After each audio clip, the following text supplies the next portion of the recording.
Assalamu alaikum. Just share some information or some knowledge with you quickly. And because I think the topic of Hadith is a topic that is not yet exhausted. And I just read through some comments, people that have commented on some of the videos, and it just forces me to come back to the same old topic, and that is the status of Hadith.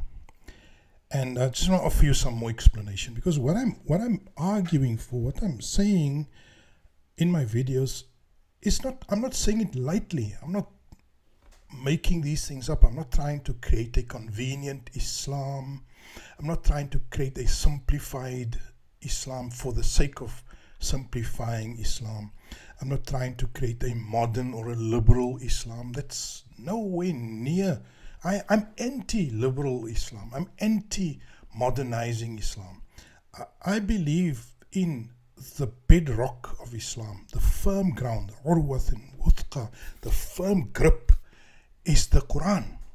And because it is so clear, it is so finite, it is so succinct, that it makes it a very strong and powerful basis for the deen. But then when you come to this concept of hadith, then you are opening up hundreds, thousands of books, thousands, hundreds of thousands of hadiths. Some of them are strong, some of them are weak, some of them are undecided, some of them favor this madhab, some of them favor that madhab, some of them support this sahabi, some of them support that sahabi, some of them says you must kill black dogs, some of them say you mustn't kill black dogs, some of them say, you know, there are 72 sects, some of them say the Shias are the saved people, others say this. When you deal with this other massive amount of reports about the Prophet, then it's no longer easy to make sense of the deen. You know, with 6,300 verses of the Qur'an, it's easy to make sense. But let me share the point of this video. You see, the most hadiths, 99.99% of hadiths, are what we call singular narrations. They come via one single witness. That's a fact. Go and double check it. Do the research. Most hadith are ahad hadiths. That's a technical word. Ahad, alif, ha, alif, dal.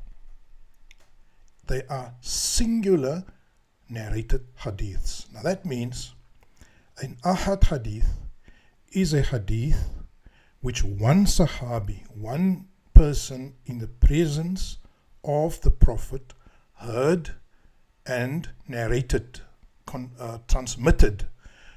Right. So, for example, Abu Huraira, he claims to have personally heard 5,000 some odd hadith from the Prophet, which nobody else corroborates.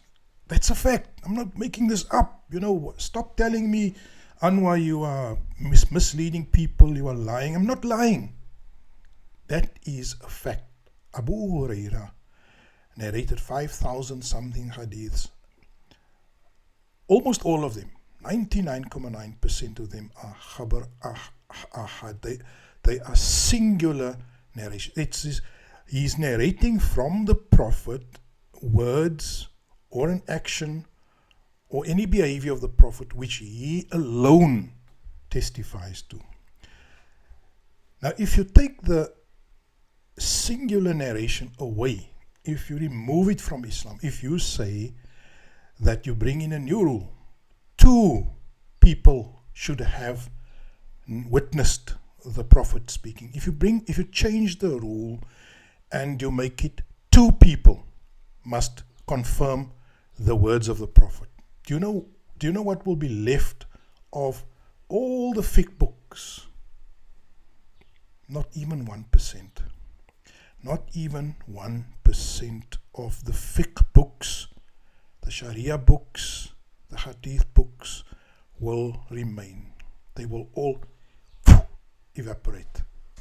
Because Islam, Sunni Islam, and I'm saying Sunni Islam because Sunni Islam, the word Sunni relates to Hadith, Sunnah, Sunni, and that Sunnah is not the Sunnat of Allah, it is interpreted as the Sunnat of the Hadith. Sunni Islam will evaporate if you take the Khabar Ahad, if you take the singular narration away. Almost no hadiths are corroborated by more than one person. What does that mean? What does that mean? That means that if you go to court and you try to make a claim that, whatever, any claim, there's a transgression of the law, then you need to produce two witnesses. You need to produce two witnesses. We know that. That's a fact. That's the legal system as espoused in the Holy Qur'an. You are forced to bring two witnesses to claim contravention of the law. But that law itself could have been instituted through one witness, because there's one. The Sharia, the fiqh, is the product of singular witnesses. The singular hadith. It is only the word of Abu Huraira that establishes countless laws in the hadith books. So if Abu Huraira says you need to do this or that, or in salah or wudu or whatever, it is him alone, not many companions. We need to correct that misunderstanding. Now, people will say, but Abu Huraira is 100% honest and decent guy. That is what somebody writes to me in my comments. He's unprepared to question Abu Huraira. Well, what does the facts state? What do the books state? What do the records state? And I point you to one of these records. Let me point you to one of these records. The incident between Abu Huraira about public money. What does it say? I'm taking this from Islam Web, right? What does it say? First of all, this is a book that defends Abu Huraira, right? So this is not a book that is attacking Abu Huraira, and so I don't want you to tell me that I'm using propaganda books. This is not a propaganda book. So look at this in the sense that this is a sympathetic book towards Abu Huraira. But judge for yourself. Use your intellect and look at what this book says. Right? First of all, they start by saying that we must respect all companions, and it's going to make an excuse for what we are about to see. And then it goes into the hadith. As for the mentioned narration, let us first cite another more complete version of it. Okay, so he's going to find a softer version of this negative hadith that is negatively disposed to Abu Huraira. And what does it say? It says, Muhammad ibn Sirin narrated that Abu Huraira, may Allah be pleased with him, said, Umar said to Abu Huraira, O enemy of Allah and enemy of Islam, you betrayed the duty of preserving the money of Allah, i.e. the public money. I said, I am not an enemy of Allah or an enemy of Islam. Rather, I am an enemy to whoever is an enemy to them. I did not betray the money of Allah, but it is only the prices of my breeding camels and my salaries added together. That was the answer of Abu Hurairah. And Umar repeated what he had said, and I repeated my answer to him. So he fined me, he penalized me 12,000 dirhams. When I got up to perform the Fajr prayer, I supplicated, O Allah, forgive the commander of the believers, Umar. Afterwards, he asked me to hold public office, so I refused. He asked, why do you refuse? While Yusuf, Prophet Joseph, asked to hold public office, and he was better than you. I said, Yusuf was a prophet, the son of a prophet Jacob, the son of a prophet Isaac, the son of a prophet Abraham. I am the son of Umayma, and I fear 3 things and 2 things. Umar said, he said, why do you not say 5? I said, Abu Huraira speaks, I said, no. He said, what are they? I said, I fear that I speak without knowledge, I issue fatwa without knowledge, and that my back gets beaten, my reputation gets tainted, and my wealth gets confiscated. Al-Hakim, this is quoted in Al-Hakim, Al-Mustadrak, and others. Al-Hakim said this hadith has an authentic chain of narrators that meets the conditions of Al-Bukhari and Muslims, but they did not cite it. Okay, let's just quickly stand still there and reflect on what we've just read. In a book, an ancient book, Al-Mustadrak Al-Hakim, it's a very old book, tells a story of Umar confronting Abu Huraira and telling him, you stole the money of the fiscus, you robbed the people. And Abu Huraira denies it, and he in any case proceeds to impose a confiscation of Abu Huraira's wealth, which at that point was 12,000 dirhams, and he confiscates Abu Huraira's wealth. So that is the story, and Abu Huraira makes a denial, and then Umar offers him to keep working, and he refuses, or to become the governor, and he refuses it. But this is out of the mouth of Abu Huraira. Now the thing is, for me, already it's a problem that a man is accused of stealing, and this man produced 5,700 hadiths, and he's the only one that is narrating all those hadiths, and we're building the deen, the religion, on this man. Now, don't most Muslims regard Umar as at a higher station to Abu Huraira? I mean, say now, Umar was present at the Battle of Badr. He was a early Sahabi. He put his neck out. I'm not of those, there are those who hate Umar. I'm not of those. I respect the man for what he contributed. And the stories about that you see in the movies or the recreated stories of history, we have to take that with a pinch of salt. Nobody knows really what happened. But I would certainly regard Sayyidina Umar as of a higher caliber than Abu Huraira, who came last minute into the deen after all the wars were fought. But yet, what we find, and look at the rest of this, now this Shaik here in this text that I'm quoting you is going to take Abu Huraira's side, and he's going to criticize Umar. Why? Let's look at this. I'm not making this up. This Shaik is going to defend Abu Huraira and basically condemn Umar, not in so many words. Look at his explanation. Look at the explanation, and you tell me what you think of this explanation.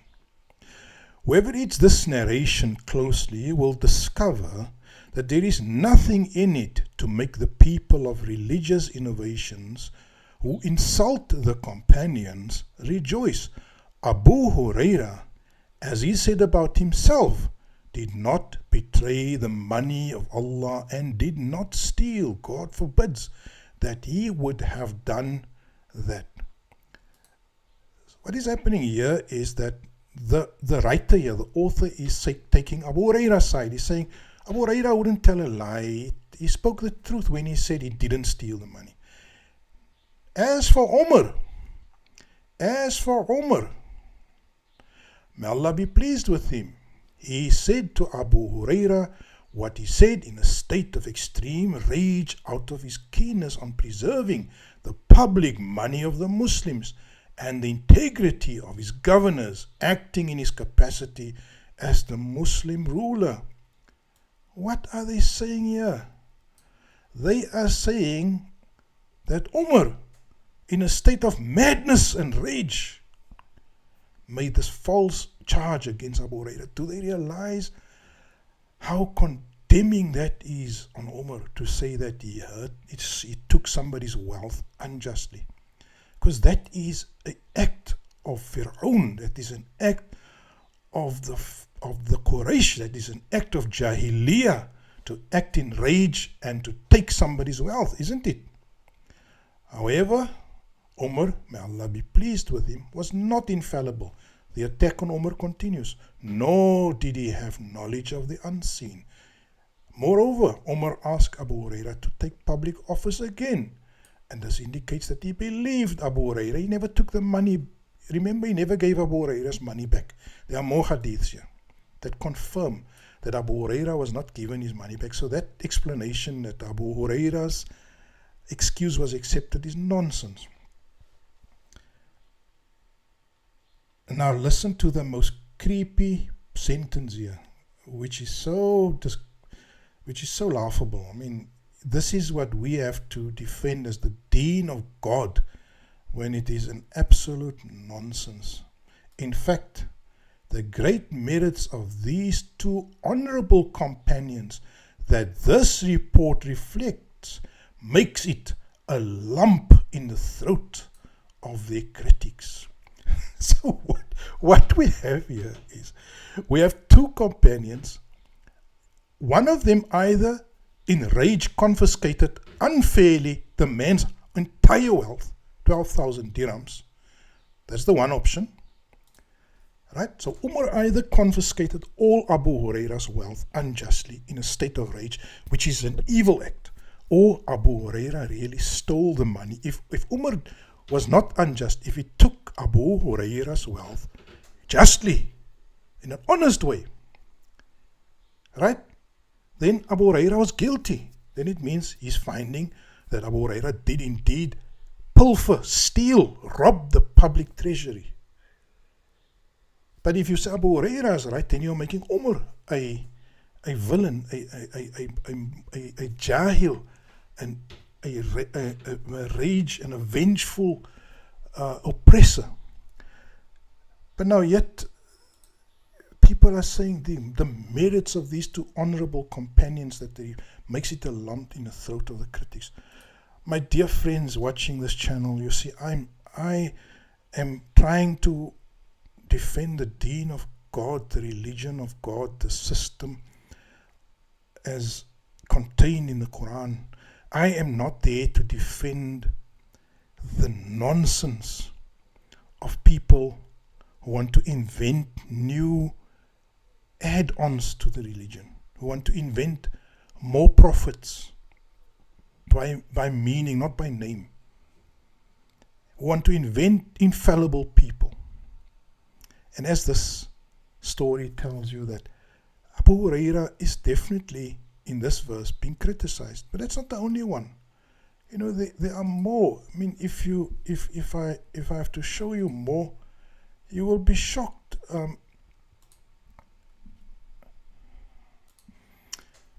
Look at this one. Here's another one. Aisha and Abu Huraira. In his famous book, Ta'wil Mukhtalaf al-Hadith by Ibn Qutayba, which is a very, very prominent scholar from the 9th century. The story of Aisha, the Prophet's wife, telling Abu Huraira. So this is in a very respected book. You tell hadiths about the Prophet Muhammad that we never heard them from him. He answered, Abu Huraira answered, you, Aisha, were busy with your mirror and makeup. She, Aisha, answered him, it is you who were busy with your stomach and hunger. Your hunger kept you busy. You were running after people in the allies, begging them for food, and they used to avoid you and get away from your way. And finally, you would come back and pass out in front of my room, and the people think you were crazy and stepped all over you. This is another record that is captured in books of hadith that casts a serious shadow on Abu Huraira.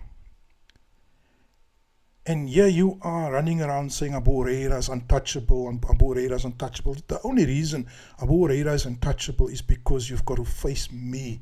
You've got to face our position. You've got to face the problems that we are putting in front of your door here. That if you take Abu Huraira away, you don't have his hadiths. You don't have hadiths left. You don't have a fiqh left. You have to go back to the drawing board and redraft and redesign the fiqh from the Qur'an. And that is the only reason you're not prepared to do the hard work. You're prepared to defend Abu Huraira. You are prepared to slander Umar, to slander Aisha, al-Mu'mineen Aisha.